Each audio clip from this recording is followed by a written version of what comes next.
Hi friends, welcome to my channel. இந்த வீடியோவில் 2023 TNPSC நடந்த எக்ஸாம்ஸோட எக்கனாமிக்ஸ் கொஸ்டின்ஸ் தான் பார்க்க போகிறோம். ஸோ ஃபஸ்ட்டு கேள்வி பார்க்கலாம். தேசிய வளர்ச்சிக்குழு செயல்பாட்டுக்கு வந்த நாள். தேசிய வளர்ச்சிக்குழு செயல்பாட்டுக்கு வந்த நாள் 1952 ஆகஸ்ட் 6, 6th August 1952. அடுத்த கேள்வி, இரண்டாவது ஐந்தாண்டு திட்டம் டேஷ் அடிப்படையாக கொண்ட மாதிரியாகும். இரண்டாவது ஐந்தாண்டு திட்டம் டேஷ் அடிப்படையாக கொண்ட மாதிரியாகும். ஆன்சர் மெஹலனோபிஸ் மாதிரி.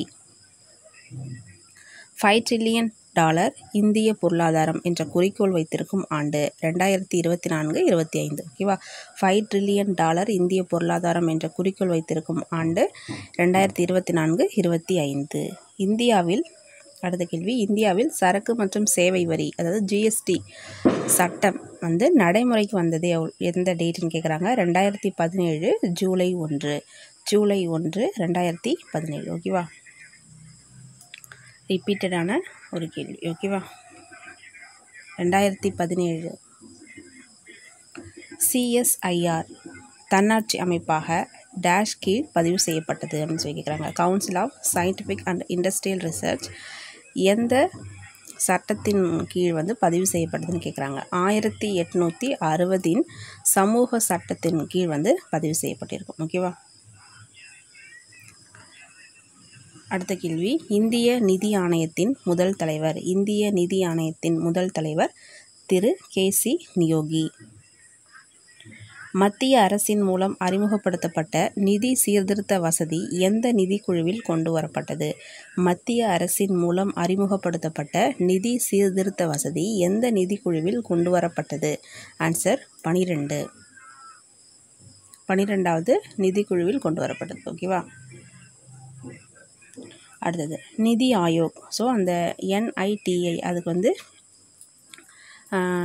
எக்ஸ்பேண்ட் பண்ண சொல்லியிருக்காங்க. ஓகேவா, national institution for transforming India.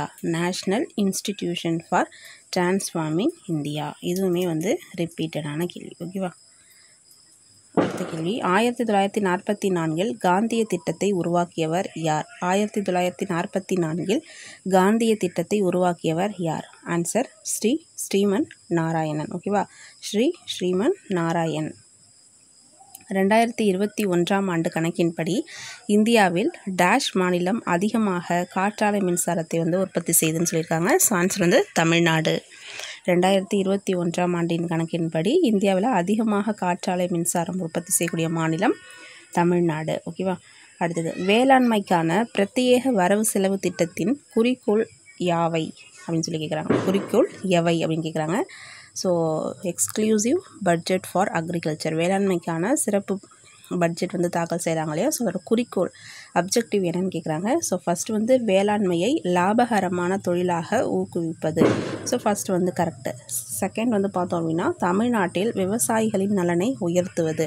இரண்டும் கரெக்டு தான். மூன்றாவது வேளாண்மையில் இயந்திரமயமாக்கலை கட்டுப்படுத்துவதுன்னு சொல்லியிருக்காங்க. ஸோ 3 மட்டும் தவறு, 3 மட்டும் வராது, 1, 2 சரி. ஓகேவா, இயந்திரமயமாதலை கட்டுப்படுத்துவது அப்படிங்கிறது மட்டும் வராது. அடுத்த கேள்வி, எந்த ஆண்டு 15வது நிதிக்குழு ஏற்படுத்தப்பட்டது. எந்த ஆண்டு 15வது நிதிக்குழு ஏற்படுத்தப்பட்டது. ஆன்சர் 2017. அடுத்த கேள்வி, 7வது ஐந்தாண்டு திட்டத்தில் எதில் சிறப்பு கவனம் செலுத்தப்பட்டது. 7வது ஐந்தாண்டு திட்டத்தில் எதில் சிறப்பு கவனம் செலுத்தப்பட்டது. ஆன்சர் உணவு, வேலை மற்றும் உற்பத்தி திறன். ஓகேவா, ஃபுட், ஒர்க் அண்ட் ப்ரொடக்டிவிட்டி. 8வது நிதிக்குழு மாநிலங்களுக்கு இடையேயான வருமான வரியை பகிர்ந்து கொள்ள புதிய விதியினை அறிமுகப்படுத்தியது. 8வது நிதிக்குழு மாநிலங்களுக்கு இடையே வருமான வரியை பகிர்ந்து கொள்ள புதிய விதியினை அறிமுகப்படுத்தியது. ஃபஸ்ட்டு எதன் அடிப்படையில்னு சொல்லி கொடுத்துருக்காங்க. 10% வருமான வரி வசூலிக்கும் அடிப்படையிலும். செகண்ட் பார்த்தோம்னா 90% மக்கள் தொகை மற்றும் தனிநபர் வருமான அடிப்படையிலும்னு கொடுத்துருக்காங்க. அதில் எது சரின்னு கேட்டிருக்காங்க. 1, 2 ரெண்டுமே சரிதான். ஓகேவா, 10% வருமான வரி வசூலிக்கும் அடிப்படையிலும் 90% மக்கள் தொகை மற்றும் தனிநபர் வருமான அடிப்படையிலும் தான் என்ன அறிமுகப்படுத்திருக்காங்க, மாநிலங்களுக்கு இடையேயான வருமான வரியை பகிர்ந்து கொள்ள ஒரு புதிய விதியினை அறிமுகப்படுத்திருக்காங்க. அது வந்து 8வது நிதிக்குழுவில். ஓகேவா. மத்திய அரசின் அடுத்த கேள்வி, மத்திய அரசின் வரி வருவாய் இதில் அடங்கும் அப்படின்னு சொல்லி கொடுத்துருக்காங்க. ஓகேவா. ஃபஸ்ட்டு தனிநபர் வருமான வரி, இரண்டாவது வந்து நிறுவனங்களின் வருவாய் மீதான வரிகள், மூன்றாவது சரக்கு வரிகள் அல்லது பொருட்கள் மற்றும் சேவைகள் மீதான வரிகள் கொடுத்துருக்காங்க. ஸோ மூன்றுமே வந்து சரிதான். ஓகேவா.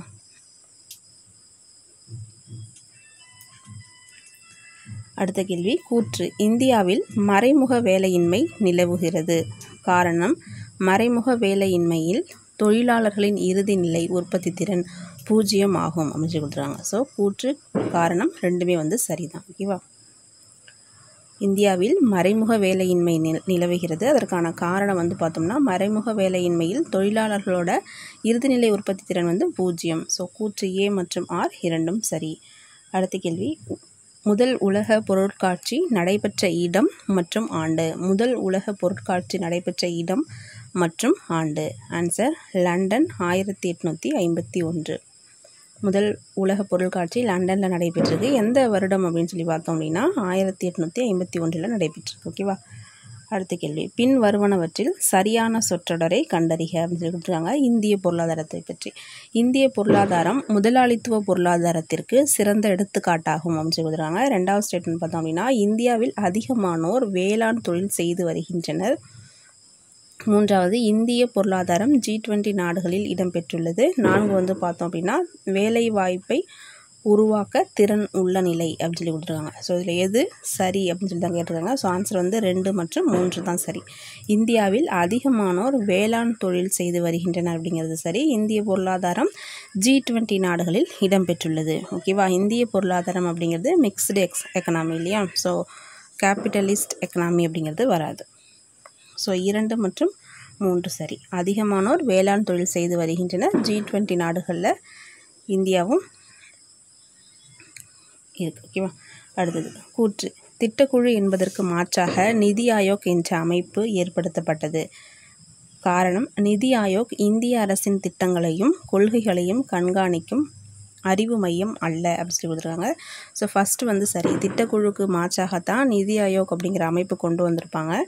காரணம் வந்து நிதி ஆயோக் இந்திய அரசின் திட்டங்களையும் கொள்கைகளையும் கண்காணிக்கும் அறிவு மையம் அல்லன்னு கொடுத்துருக்காங்க. ஆர் வந்து தவறு. ஓகேவா. செகண்ட் மட்டும் அல்ல அப்படிங்கிறது தவறு. ஃபஸ்ட்டு வந்து சரி. ஸோ ஏ சரி, ஆனால் ஆர் தவறு.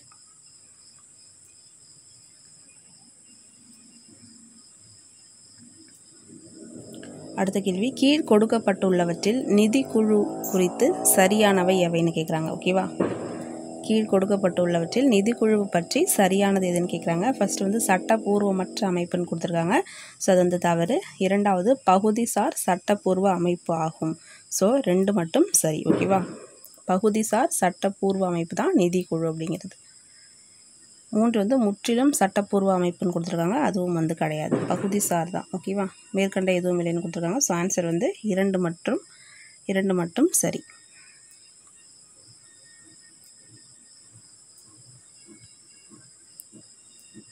அடுத்த கேள்வி, எப்போது பண்டங்கள் மற்றும் பணிகள் வரி அமுல்படுத்தப்பட்டது? ஜிஎஸ்டி எப்போ வந்து அறிமுகப்படுத்தினாங்கன்னு கேட்குறாங்க. 2017. ஓகேவா. பசுமை புரட்சியானது அதிக விளைச்சல் தரக்கூடிய வகைகளுக்கு முக்கியத்துவம் வழங்கியது. ஸோ அது என்னென்னு சொல்லி கொடுத்துருக்காங்க. ஃபஸ்ட்டு வந்து அரிசி மற்றும் கோதுமை, இரண்டாவது வந்து மக்காச்சோளம் மற்றும் சோளம், மூன்றாவது சிறுதானியம் மற்றும் கரும்பு, 4 வந்து எண்ணெய் வித்துக்கள் மற்றும் கரும்பு கொடுத்துருக்காங்க. ஸோ இதில் வந்து ஃபஸ்ட்டு 2 தான் சரி. அரிசி மற்றும் கோதுமை, மக்காச்சோளம் மற்றும் சோளம் அப்படிங்கிறது தான் கரெக்ட். ஓகேவா.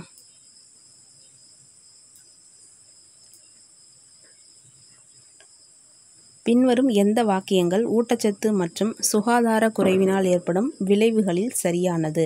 பின்வரும் எந்த வாக்கியங்கள் ஊட்டச்சத்து மற்றும் சுகாதார குறைவினால் ஏற்படும் விளைவுகளில் சரியானதுன்னு கேட்டிருக்காங்க. ஃபஸ்ட் வந்து இரத்த சோகை, இரண்டாவது வந்து குறைவான எடை, 3 வந்து போதுமான நுண்ணூட்டச்சத்து அப்படின்னு சொல்லி கொடுத்துருக்காங்க. ஸோ சுகாதார குறைவினால் ஏற்படும் விளைவுகள் தான் கேட்டிருக்காங்க, ஊட்டச்சத்து மற்றும் சுகாதார குறைவினால். ஸோ இரத்த சோகை மற்றும் குறைவான எடை அப்படிங்கிறது தான். போதுமான அளவு நுண்ணூட்டச்சத்து அப்படிங்கிறது பொருந்தாதது. 1 மற்றும் 2. அடுத்த கேள்வி, தமிழ்நாட்டில் எத்தனை வேளாண் காலநிலை மண்டலங்கள் உள்ளன? தமிழ்நாட்டில் எத்தனை வேளாண் காலநிலை மண்டலங்கள் உள்ளன? ஆன்சர் 7. அடுத்த கேள்வி, தமிழ்நாட்டில் டேஷ் பிராந்திய கிராம வங்கி செயல்படுகின்றது, அது எவைன்னு கேட்குறாங்க. ஸோ மொத்தம் வந்து தமிழ்நாட்டில் எத்தனை பிராந்திய கிராம வங்கிகள் வந்து செயல்படுது, ஸோ அதோடைய பெயர் கேட்டிருக்காங்க. ஸோ தமிழ்நாட்டில் வந்து பார்த்தோம்னா 2 வங்கிகள், அது ஒன்று வந்து பல்லவன் வங்கி, இன்னொன்று வந்து பாண்டியன் கிராம வங்கி. ஓகேவா, பல்லவன் கிராம வங்கி. ஸோ மொத்தம் வந்து 2 இருக்குது, பல்லவன் கிராம வங்கி மற்றும் பாண்டியன் கிராம வங்கி. அடுத்த கேள்வி, நுண் நிதி என்பது மைக்ரோ ஃபினான்ஸ் ரெஃபர்ஸ் டு அப்படின்னு சொல்லி கொடுத்துருக்காங்க. ஆன்சர் வந்து குறைந்த வருமானம் கொண்ட பிரிவினருக்கு நிதி சேவைகள் வழங்குதல். ஓகேவா, குறைந்த வருமானம் கொண்ட பிரிவினருக்கு நிதி சேவைகள் வழங்குதல். ஸோ அதுதான் வந்து மைக்ரோ ஃபினான்ஸ் அப்படிங்கிறது, நுண் நிதி அப்படிங்கிறது. அடுத்த கேள்வி, ஒன்றிய அரசின் நிதி திறத்தையும் மாநிலங்களின் நிதி தேவைகளையும் சமன்படுத்தும் நிறுவன வழிமுறைகள் என்னென்னு சொல்லி கேட்குறாங்க. ஒன்றிய அரசின் நிதி திறத்தையும் மாநிலங்களின் நிதி தேவைகளையும் சமன்படுத்தும் நிறுவன வழிமுறைகள் என்னென்னு சொல்லி கேட்குறாங்க. ஸோ ஆன்சர் வந்து பார்த்தோம், ஃபஸ்ட்டு வந்து பாராளுமன்ற நிதிநிலை குழுன்னு கொடுத்துருக்காங்க, செகண்ட் வந்து நிதி ஆயோக், 3 இந்திய தலைமை தணிக்கை கட்டுப்பாட்டு அதிகாரி, 4 வந்து நிதி ஆணையம். ஆன்சர் வந்து பார்த்தோம் அப்படின்னா நிதி ஆயோக் மற்றும் நிதி ஆணையம் தான். ஓகேவா, ஒன்றிய அரசின் நிதி திறத்தையும் மாநிலங்களோட நிதி தேவைகளையும் சமன்படுத்தும் நிறுவன வழிமுறைகள் வந்து நிதி ஆயோக், இன்னொன்று வந்து நிதி ஆணையம். ஓகேவா, நிதி ஆயோக் ஃபினான்ஸ் கமிஷன், நிதி ஆயோக் ஃபினான்ஸ் கமிஷன். அடுத்தது, நிதி ஆணையத்தின் தலைவர்களை காலவாரியாக வரிசைப்படுத்துக அப்படின்னு சொல்லி கொடுத்துருக்காங்க. ஃபஸ்ட்டு வந்து கே சந்தானம், 2 மகாவீர் தியாகி, 3 ஒய்பி சவான், 4 வந்து கேசி பந்த். ஓகேவா, ஃபஸ்ட்டு வந்து கே சந்தானம், மகாவீர் தியாகி, ஒய்பி சவான், கேசி பந்த். அடுத்த கேள்வி, நிதி பொறுப்பு மற்றும் வரவு செலவு மேலாண்மை சட்டம் அமைக்கப்பட்ட ஆண்டு. நிதி பொறுப்பு மற்றும் வரவு செலவு மேலாண்மை சட்டம் அமைக்கப்பட்ட ஆண்டு. Fiscal responsibility and budget management, அதான் FRBMனு சொல்கிறாங்க. ஸோ அந்த ஆக்ட் வந்து எப்போ வந்து நிறுவப்பட்டது, அமைக்கப்பட்டதுன்னு கேட்குறாங்க. 2000 ஆண்டு ஜனவரி 17.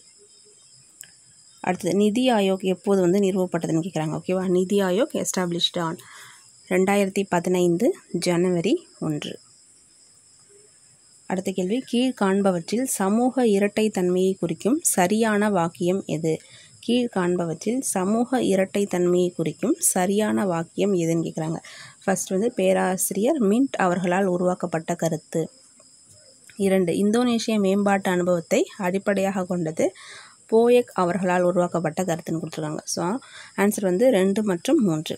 இந்தோனேஷிய மேம்பாட்டு அனுபவத்தை வந்து அடிப்படையாக கொண்டது, 3வது வந்து பார்த்தோம்னா போயக் அவர்களால் உருவாக்கப்பட்ட கருத்து. எது அப்படின்னு சொல்லி பார்த்தோம்னா சமூக இரட்டைத்தன்மை பற்றி. ஓகேவா, அடுத்தது ப்ரெஷர் குரூப் பற்றி கேட்டிருக்காங்க. அழுத்த குழுக்கள் என்னும் சொல்லினை உருவாக்கிய நாடு எதுன்னு கேட்குறாங்க. United state of America. ஓகேவா, அமெரிக்க ஐக்கிய நாடுகள்.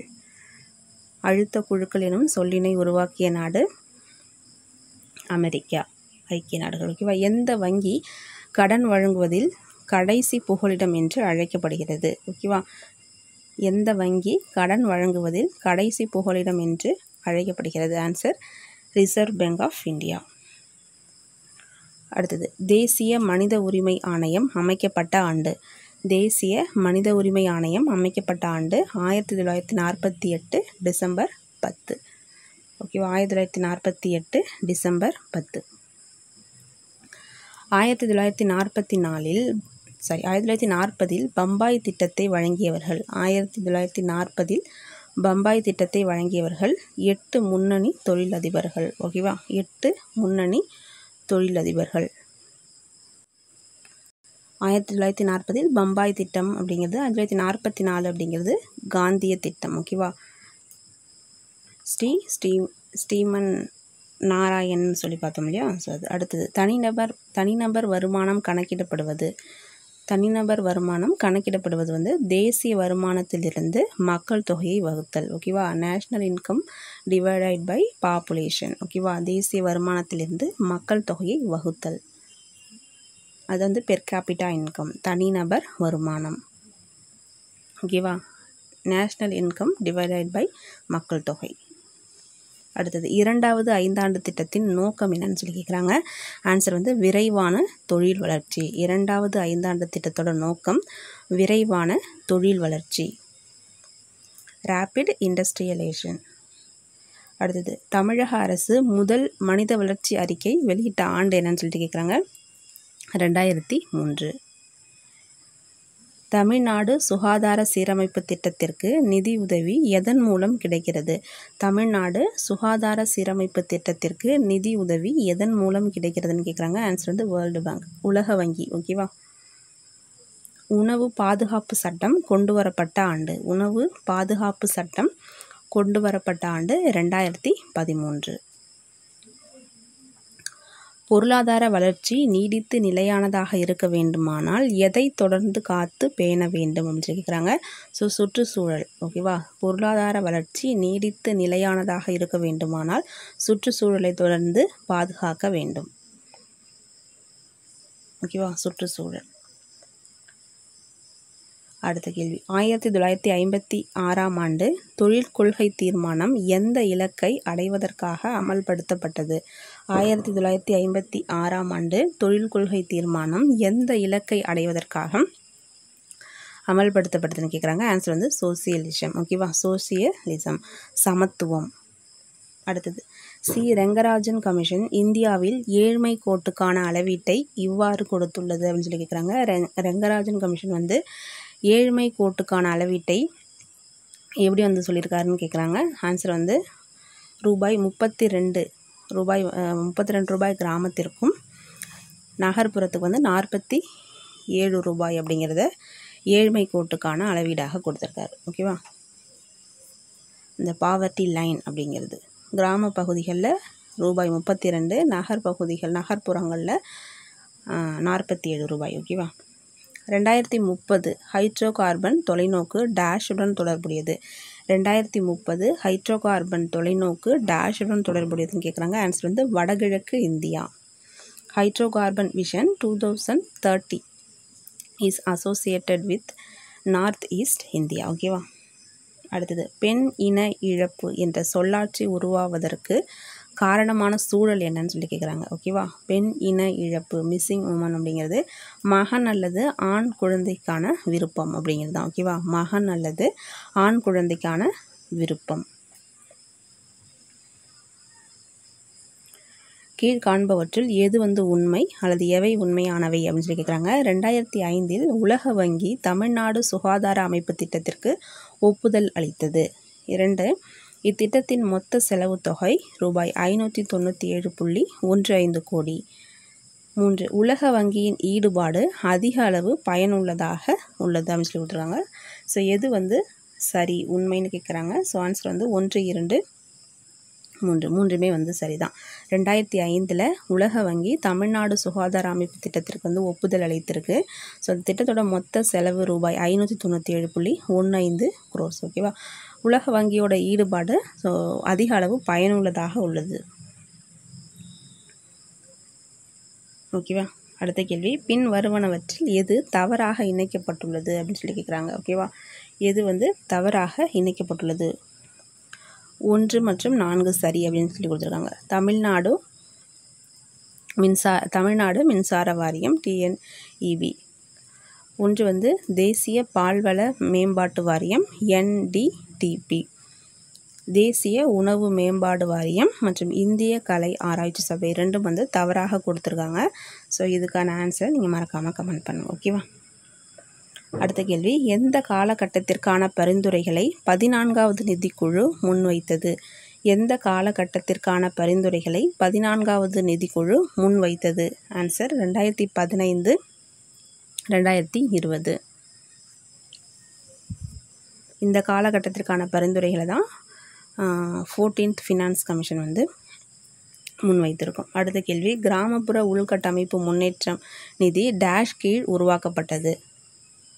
Rural infrastructure development fund was setup under NABARD வங்கி. ஓகேவா? நபார்டு.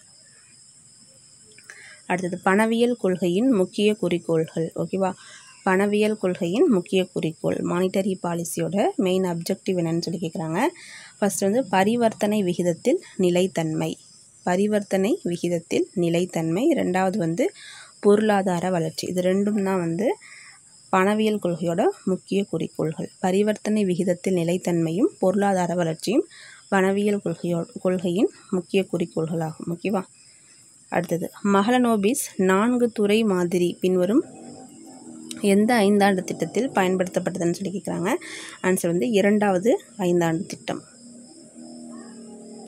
அடுத்த கேள்வி, கர்பி கட்டாகோ அதாவது வறுமை ஒழிப்பு மற்றும் சமூக நீதியுடன் வளர்ச்சி என்பது இந்தியாவோட எந்த ஐந்தாண்டு திட்டத்துடன் தொடர்புடையதுன்னு கேட்குறாங்க.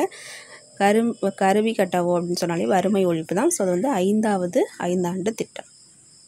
அடுத்தது தகவல் தொழில்நுட்ப துறையின் முக்கிய சிக்கல்கள் பின் வருவனவற்றை கொண்டுள்ளது அப்படின்னு சொல்லி கொடுத்துருக்காங்க. ஸோ எதுன்னு சொல்லி கேட்குறாங்க. உள்கட்டமைப்பு மற்றும் சேவைகள், மின்னணு நிர்வாகம், கல்வி, தகவல் தொழில்நுட்பத்திற்கான விழிப்புணர்வு, வெகுஜன பிரச்சாரம் அப்படின்னு சொல்லி கொடுத்துருக்காங்க. ஸோ ஆன்சர் வந்து உள்கட்டமைப்பு மற்றும் சேவைகள், மின்னணு நிர்வாகம், கல்வி. 1, 2, 3 மட்டும். தகவல் தொழில்நுட்பத்திற்கான விழிப்புணர்வு, வெகுஜன பிரச்சாரம் அப்படிங்கிறது மட்டும் வராது. உள்கட்டமைப்பு மற்றும் சேவைகள், மின்னணு நிர்வாகம் மற்றும் கல்வி. அடுத்தது பின் வருவனவற்றில் எது வந்து தவறாக பொருந்தி இருக்குது அப்படின்னு சொல்லி கேட்குறாங்க. ஸோ ஜிஎஸ்டிபி மாநில மொத்த உள்நாட்டு உற்பத்தி, ஜிடிபிங்கிறது மொத்த உள்நாட்டு விலை. அடுத்தது வந்து சிப்காட் அப்படிங்கிறது தமிழ்நாடு மாநில தொழில் வளர்ச்சி கழகம். அடுத்தது வந்து செஸ் அப்படிங்கிறது சிறப்பு வேலைவாய்ப்பு மண்டலம். இதில் எது சரின்னு கேட்டிருக்காங்க. ஆப்ஷனில் 2 மற்றும் 4 சரி. ஜிடிபி அப்படிங்கிறது கிராஸ் டொமஸ்டிக் ப்ரைஸ், மொத்த உள்நாட்டு விலை. செஸ் அப்படிங்கிறது SEZ அப்படிங்கிறது ஸ்பெஷல் எம்ப்ளாய்மெண்ட் ஜோன். 2 மற்றும் 4 சரி.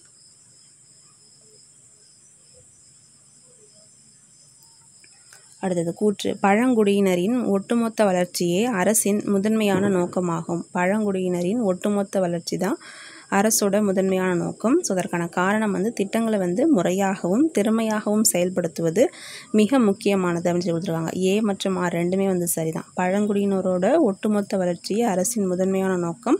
காரணம் வந்து திட்டங்களை வந்து முறையாகவும் திறமையாகவும் செயல்படுத்துவது மிக முக்கியமானது அப்படின்னு சொல்லிட்டுருக்காங்க. ஏ மற்றும் ஆர் சரி.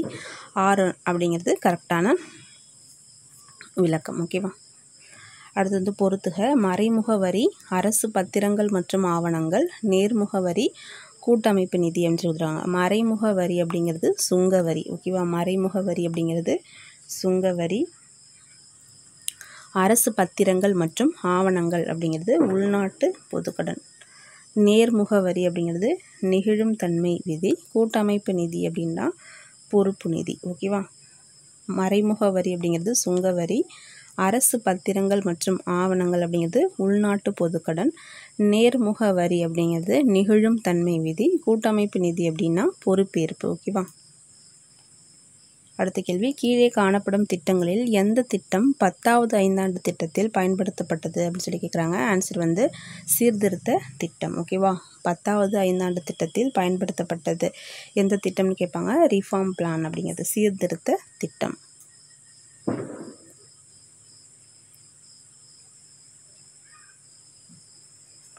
வரிசாரா வருவாயின் ஆதாரங்கள் என்னன்னு சொல்லி கேட்குறாங்க. ஓகேவா.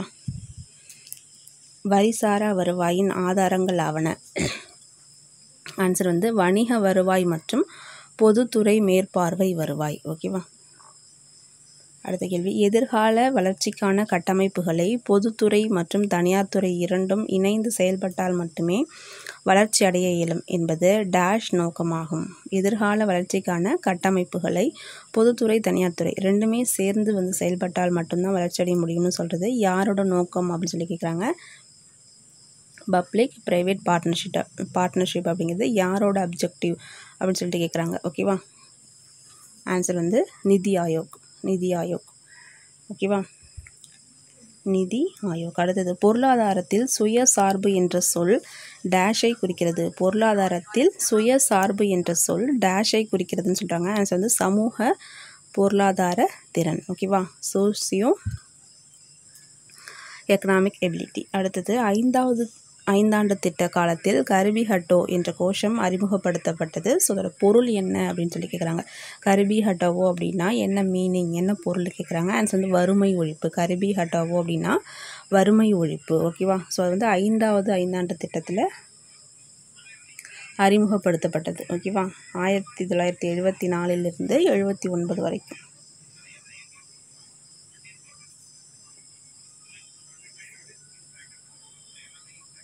ஐந்தாண்டு திட்டத்தில் 1974 1979 வரைக்கும். ஓகேவா. அடுத்த கேள்வி, உலக வங்கி 2017 வெளியீட்டின்படி ஏழ்மை கோட்டின் அதீத ஏழ்மை அளவீடு என்பது எவ்வளோன்னு கேட்குறாங்க. ஓகேவா. உலக வங்கி 2017 வெளியீட்டின்படி ஏழ்மை கோட்டோட அதீத ஏழ்மை அளவீடு என்பது ஒரு நாளைக்கு கொடுத்துருக்காங்க, பெர் டே. அதாவது $1.90 ஒரு நாளைக்குன்னு கொடுத்துருக்காங்க. ஓகேவா. $1.90 ஒரு நாள் அப்படின்னு கொடுத்துருக்காங்க. Answer D. 1991 ஆண்டின் புதிய தொழில் கொள்கை இதற்கு முக்கியத்துவம் அளித்ததுன்னு சொல்லி கேட்குறாங்க. ஃபஸ்ட்டு வந்து தாராளமயம், அடுத்தது தனியார் மயம், அடுத்து வந்து உலகமயமாதல் அப்படின்னு சொல்லிடுறாங்க. ஸோ ஆன்சர் வந்து 3மே தான். ஓகேவா. ஸோ எல்பிஜி அப்படின்னு சொல்லுவாங்க இல்லையா. 1991 ஆண்டு புதிய தொழில் கொள்கை அப்படிங்கிறது லிபரலைசேஷன், ப்ரைவேட்டைசேஷன், குளோபலைசேஷன் அப்படின்னு சொல்லுவாங்க. எல்பிஜி அப்படிங்கிறது. ஓகேவா. So 1, 2, 3 answer. 1, 2, 3 சரி. கீழ்காண்பனவற்றுள் எது இந்திய ரிசர்வ் வங்கியில் மத்திய அலுவலக துறைகளின் ஒரு பகுதி அன்றுன்னு கேட்குறாங்க. ஓகேவா. கீழ்காண்பனவற்றுள் எது இந்திய ரிசர்வ் வங்கியில் மத்திய அலுவலக துறைகளின் ஒரு பகுதி அன்றுன்னு கேட்குறாங்க. ஸோ ஆன்சர் மனிதவள ஆள் சேர்ப்பு துறை. மற்ற 3மே மத்திய அலுவலக துறைகளில் ஒரு இதுதான். இது வங்கி செயல்பாடு மற்றும் வளர்ச்சித்துறை, பண மேலாண்மை துறை, பொருளாதார கோட்பாடு மற்றும் ஆய்வுத்துறை. ஓகேவா. வங்கி செயல்பாடு மற்றும் வளர்ச்சித்துறை, பண மேலாண்மை துறை, பொருளாதார கோட்பாடு மற்றும் ஆய்வுத்துறை. இதில் பகுதி அல்லன்னு கேட்குறாங்க, பகுதி அன்றுன்னு கேட்குறாங்க. மனிதவள ஆள் சேர்ப்பு துறை மட்டும் வராது ஆன்சர். ஓகேவா. ஸோ ஆன்சர் வந்து சி. இந்தியாவின் முன்னாள் பிரதமர் நேரு அவர்கள் டேஷ் ஆண்டில் திட்டக்குழுவை அமைத்தார். ஸோ திட்டக்குழு அமைக்கப்பட்ட ஆண்டு தான் கேட்டிருக்காங்க. 1950. அமைத்தவர் யார் பீரியடில் அப்படின்னா முன்னாள் பிரதமர் ஸோ நேரு அவர்கள். அடுத்தது நிதி ஆயோக் சுகாதார குறியீடு 2021 படி அனைத்து இந்திய மாநிலங்களில் தமிழகம் வந்து எத்தனாவது இடம்னு சொல்லி கேட்குறாங்க. 2வது இடம். முதல் மாநில நிதி ஆணையம் உருவாக்கப்பட்ட ஆண்டு கேட்குறாங்க. முதல் மாநில நிதி ஆணையம் உருவாக்கப்பட்ட ஆண்டு 1994. ஓகேவா. 1994. மனித வளர்ச்சி குறியீட்டின் குறியீடுகள் டேஷ் ஆகும் அப்படின்னு சொல்லி கேட்குறாங்க. மனித வளர்ச்சி குறியீட்டின் குறியீடுகள் 1, 2, 4ன்னு கொடுத்துருக்காங்க. அதாவது வருமானம், கல்வி, ஆரோக்கியம். ஓகேவா. அதுதான் வந்து மனித வளர்ச்சி குறியீட்டோட குறியீடுகள். வருமானம், கல்வி, ஆரோக்கியம். அடுத்த கேள்வி, உணவு பாதுகாப்பு என்பது கீழ்காணும் 3 கூறுகளை உள்ளடக்கியது. உணவு பாதுகாப்பு என்பது கீழ்காணும் 3 கூறுகளை உள்ளடக்கியது. ஆன்சர் 1, 2, 4. அணுகுதல், ஒதுக்கீடு, உறிஞ்சுதல். ஓகேவா.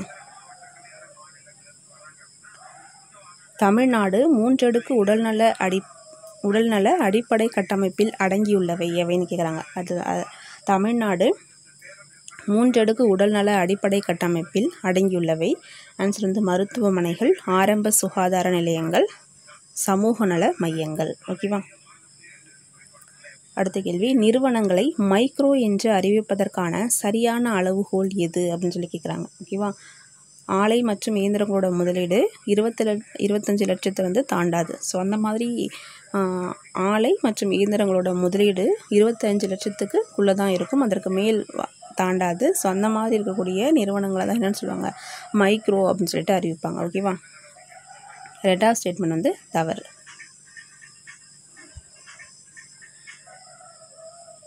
நிறுவனமானது உற்பத்தி துறையின் பிரிவில் வர வேண்டும், சேவைத்துறை அல்ல அப்படின்னு கொடுக்குறாங்க. அது வந்து கிடையாது, ஃபஸ்ட்டு மட்டும்தான் சரி. ஓகேவா.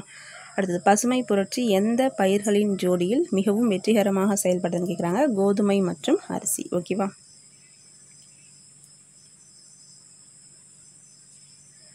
ஸோ மொத்தம் 146 கேள்விகள் ஃப்ரெண்ட்ஸ். ஸோ 80 கேள்விகள் பார்த்துடலாம். ஓகேவா? கீழே காணப்படும் இனங்களில் இந்தியாவின் நில சீர்திருத்த திட்டங்களில் தொடர்புடையது யாவைன்னு கேட்குறாங்க. ஸோ நில உச்சவரம்பு நிர்ணயம், நில தொகுப்பு, கூட்டு பண்ணை, ஜமீன்தாரி முறை ஒழிப்பு. ஸோ இதுதான் இந்தியாவோட நில சீர்திருத்த திட்டங்களோட தொடர்புடையது. நில உச்சவரம்பு நிர்ணயம், நில தொகுப்பு, கூட்டு பண்ணை, ஜமீன்தாரி முறை ஒழிப்பு. 1, 2, 3 மற்றும் 4. 1911 11லிருந்து 21 இந்த ஆண்டுகளில் மக்கள் தொகை வளர்ச்சி எதிர்மறையாக இருந்ததற்கு எது என்ன ரீசன் அப்படின்னு சொல்லிட்டு கேட்குறாங்க. ஓகேவா? காரணம் காலரா, பிளேக், இன்ஃப்ளூயன்ஸா மற்றும் பஞ்சம். இந்த 4மே தான் காரணம். ஓகேவா?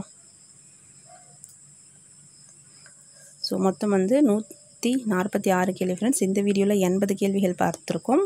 அடுத்த மீதம் இருக்கக்கூடிய கேள்விகளை அடுத்த வீடியோவில் பார்க்கலாம். புதுசாக பார்க்குறவங்க சப்ஸ்கிரைப் பண்ணுங்கள் ஃப்ரெண்ட்ஸ், லைக் பண்ணுங்கள், உங்கள் ஃப்ரெண்ட்ஸுக்கும் ஷேர் பண்ணுங்கள். இந்த வீடியோக்கு லைக் பண்ணிவிடுங்க ஃப்ரெண்ட்ஸ். தேங்க்யூ.